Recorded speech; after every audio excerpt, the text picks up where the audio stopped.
Hi అండి, నేను మీ కవిత. ఇది ఇవాల్టి ముగ్గండి. మా చెట్లోని కరివేపాకుతో నిమ్మకాయలతో పులిహోర చేద్దాం అనుకుంటున్నాను. ఎందుకంటే నైట్ అంతా వర్షం పడింది, అందుకని పుల్లంగా కారంగా తిందామని పులిహోరకి ఫిక్స్ అయ్యాను.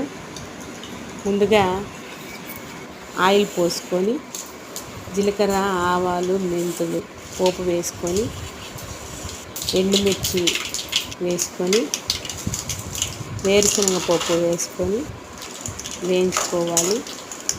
తర్వాత కరివేపాకు వేసుకొని పసుపు, కొంచెం సాల్ట్, నిమ్మరసం వేసుకొని వేడిగా ఉన్నప్పుడు నిమ్మరసం పోయకూడదండి. చల్లార్చిన తర్వాత స్టవ్ ఆపేసి పోసుకోవాలి. ఇప్పుడు అన్నం బాగా పులిహోర కలుపుకోవాలండి.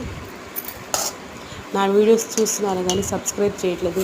మీరు ఇచ్చే సపోర్ట్ చాలా సంతోషంగా ఉంటుంది. ప్లీజ్ సబ్స్క్రైబ్ చేయండి. నేను ఈరోజు ఒక చెట్టుని కిడ్నాప్ చేశానండి. అదేదో కాదండి, సన్నజాజుల చెట్టు. ప్లీజ్ సబ్స్క్రైబ్ చేయండి.